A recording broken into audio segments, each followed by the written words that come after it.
வணக்கம் வணக்கம் நண்பர்களே, நான் உங்கள் அரேஸ் ராபி ஃப்ரம் மாஸ்டர் மைண்ட்ஸ். இன்னைக்கு நம்ம பார்க்கக்கூடிய சுவாரஸ்யமான டாபிக் 2031 முதல்வர் யார்? ஆம் நண்பர்களே, உள்ளாட்சி தேர்தல் முடிந்த நிலையில் மிகப்பெரிய ஆச்சரியத்தையும் மிகப்பெரிய சவாலையும் கொடுக்கக்கூடியதாக அமைந்துள்ளது. அப்படி என்ன ஆச்சரியம் சவால் அப்படின்னு கேட்குறீங்களா? ஆச்சரியம் அப்படின்னு சொல்கிறது நம்ம தளபதி விஜய் மக்கள் இயக்கம் இருக்குது பார்த்தீங்களா, அவங்க ஜெயிச்சது தான்.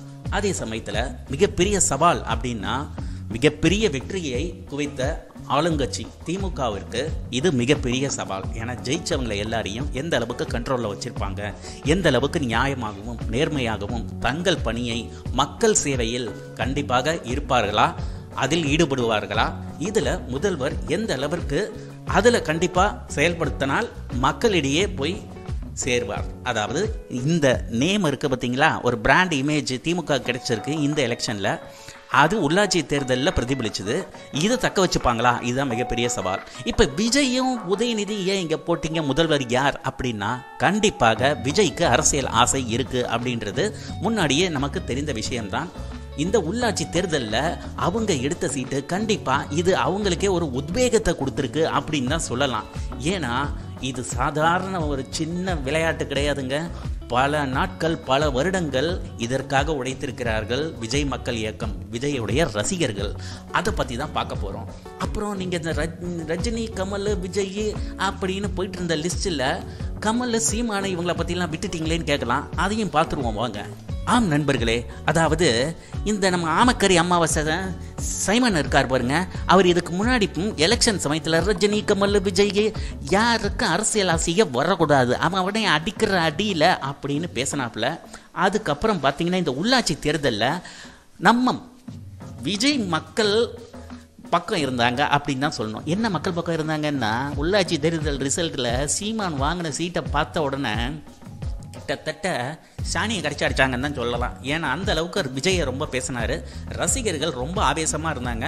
பொறுமையாக நிதானமாக இருந்து செருப்படி கொடுக்காத அடியாக கொடுத்துட்டாங்க.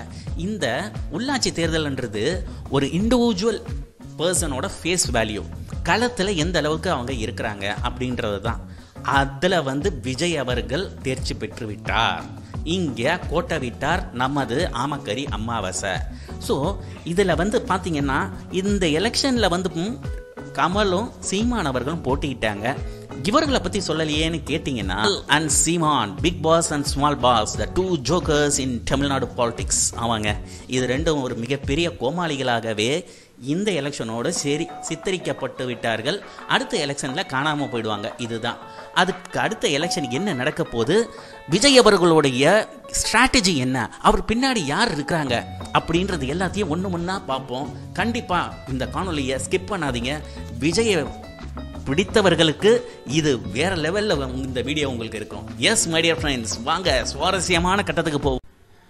ஆம் நண்பர்களே, விஜயோட மாஸ்டர் பிளான் என்ன, அவர் பின்னணியில் யார் இருக்கிறார், யார் இவரை இயக்குகிறார் அப்படின்னு கேட்டீங்கன்னா, விஜய் பின்னாடி இருக்கக்கூடியவர் புசி என் ஆனந்த் என்பவர். இவர் யார் அப்படின்னு கேட்டீங்கன்னா, இவர் ஒரு ரியல் எஸ்டேட் பிசினஸ் செய்கிறவர். இவர் எந்த கட்சியை சார்ந்தவர் அப்படின்னு கேட்டிங்கன்னா, காங்கிரஸ் கட்சியை சார்ந்தவர். புசி என்ற தொகுதியில் இவர் பாண்டிச்சேரியில், அதாவது புதுச்சேரியில் நின்று ஒரு எம்எல்ஏவாக இருந்தார். அந்த இடத்துல இருக்கக்கூடிய மீனவ இளைஞர்கள் யார்னா நம்ம விஜயோட ரசிகர்கள்.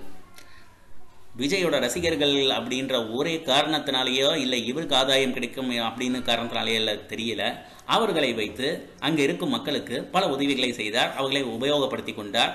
இது எல்லாமே விஜய்க்கு தெரிய வருது.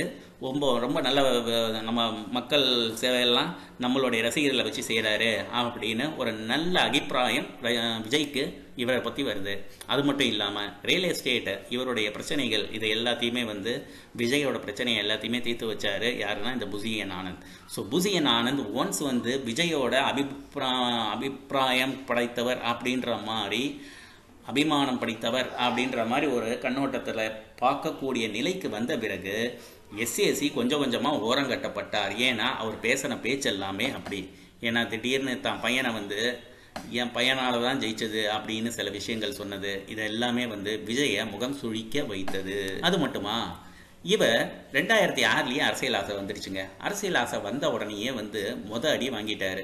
என்னன்னா அப்போ இருந்த திமுக ஆட்சியில் இவர் என்ன பண்ணார் நம்ம விஜய்னா, அப்படியே ரகசியமாக போய் சந்தித்த மாதிரி ராகுல் காந்தியை போய் சந்திச்சார். ஏன் அப்படின்னு பத்திரிகைகளெல்லாம் வந்து கேட்கும் போது, எனக்கு காங்கிரஸ் கொள்கையெல்லாம் பிடிக்குது அப்படின்னாரு. ஏன் காங்கிரஸ் கொள்கையில் ஏதாவது ஒன்று சொல்லுங்கன்னு பெக்கன்னு முடிக்க எஸ்ஏஎஸ்சி காப்பாற்றி அவரை கூட்டிகிட்டு போயிட்டார். இது நடந்தது 10 வருஷத்துக்கு முன்னாடி.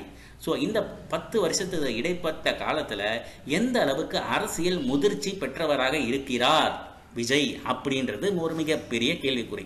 இந்தக்கு நடுவில் புசியன் ஆனந்த் இவருடைய அபிமானி, அது மட்டும் இல்லாமல் ட்ரஸ்ட்ஃபுல் பெர்சன் அப்படின்னு சொல்லக்கூடிய போல அந்த அளவுக்கு இருக்கக்கூடியவர் புசியன் ஆனந்த்.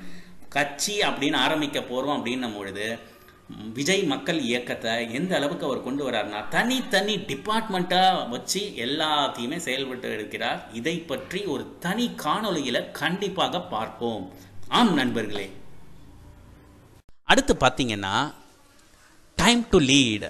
இந்த பிரச்சனை வந்து வேற லெவலில் இருந்தது நம்ம மறைந்த முன்னாள் முதல்வர் ஜெயலலிதா அவர்கள் பீரியடில். இந்த படத்தில் வந்து டைம் டு லீடுன்னு போட்ட ஒரு வார்த்தை எஸ்.ஏ. சந்திரசேகர் வேற எங்களால் தான் அதிமுக ஜெயிச்சுது அப்படின்னு சொன்னது, இது எல்லாத்துக்கும் வச்ச ஆப்பு மாதிரி ஆச்சு. தொடர்ந்து விஜய் தன்னுடைய படங்களுக்கு ஏகப்பட்ட பிரச்சனைகள் சந்திக்க நேரிட்டது. ஓட வேண்டிய படம் தலைவா இந்த காரணத்தினால அப்படியே டிராப் ஆச்சு. படம் அந்த அளவுக்கு சரியாக போக முடியாமல் போச்சு. அடுத்து பார்த்தீங்கன்னா நம்ம சித்தப்பூவும் பெரியப்பூவும் வந்தாங்க. இவங்க ஆட்சியில் வந்து கிட்டத்தட்ட ஒரு பல துன்பங்களுக்கு நேரிட்டார் நம்ம விஜய். ஏன்னா யார்கிட்ட என்னென்ன வேலை கொடுக்கணும், எந்தெந்த பதவி கொடுக்கணும், எந்த நாற்காலியை கொடுக்கணும் இப்படின்னு ஒரு பேச்சு பேசினார். அதுக்காக ஐடி ரைடு. இந்த ஐடி ரைடு மூலமாக என்ன நடந்தது அப்படின்னா, விஜய் அடுத்த பரிணாமத்துக்கு காலடி வச்சுட்டாருன்னு தான் சொல்லணும். இந்த எலெக்ஷனில் வைக்க போகிறோம் ஆப்புன்னு முடிவு பண்ணிட்டாரு. அதுதான் ஒரு வேலை வந்து சைக்கிளில் வந்ததெல்லாம் வந்து கருப்பு சிவப்பு, மாஸ்க் போட்டது கருப்பு சிவப்புன்னு இப்படி ஏகப்பட்ட விஷயங்கள் வந்து மீடியாக்கள் மூலமாக தெரிக்க விட்டாங்க. மாஸ்டர் படத்தில் நெய்வேலியில் அதாவது மின்சாரம் மாதிரி பாஞ்சிச்சு. இந்த படத்தோட ஸ்டில்லு கடைசியாக வந்து கொடுத்தது வந்து அப்போ தான் விஜய் யார் அப்படின்னு சொல்ல போகிறாருன்றது மறைமுகமாகவே தெரிஞ்சதுன்னு சொல்லலாம். அவர் அந்த வண்டி மேலே ஏறி நின்று ஒரு செல்ஃபி எடுத்த காட்சி அது வைரலாக போனட்டும் இல்லாமல் உள்ளாட்சி தேர்தலில் வச்ச ஆப்பு அப்படின்னு தான். ஏன்னா விஜய் அவர்கள் அடுத்த முதல்வரா அப்படின்ற அளவுக்கு கொண்டு போனது இந்த உள்ளாட்சி தேர்தல் முடிவுகள். ஆம் நண்பர்களே, இது விஜய் அவர்களுக்கு கிடைத்த ஒரு மாபெரும் வெற்றி அப்படின்னே சொல்லலாம். மனுஷன் எல்லாருக்கும் ஆசை என்பது இருக்கும்.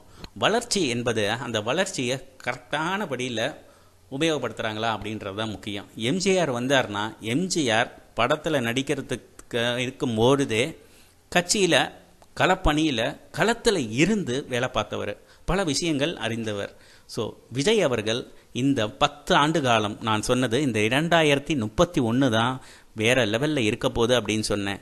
ஸோ சின்ன வயசுலேருந்து நடிக்க வந்தவர், அப்புறம் அப்பாவன் வழிகாட்டி, துப்பாக்கிக்கு அப்புறம் அவருடைய படம் இந்த துப்பாக்கி பீஸ்ட்டு இவர் எங்கே கொண்டு போய் வைக்க போகுது அப்படின்றது தான் அடுத்து எல்லாருக்கும் ஒரு மிகப்பெரிய ஆச்சரியம் கேள்விக்குறியாகவே இருக்கிறார். நண்பர்களே, விஜய் என்பவர் விஜயகாந்தா ரஜினிகாந்தா அப்படின்னு கேட்டிங்கன்னா கண்டிப்பாக இவர் விஜயகாந்தாவும் கிடையாது, ரஜினிகாந்தாவும் கிடையாது. ஏன் அப்படின்னு கேட்டிங்கன்னா, விஜயகாந்த் உடனேயே டென்ஷன் ஆகக்கூடியவர்.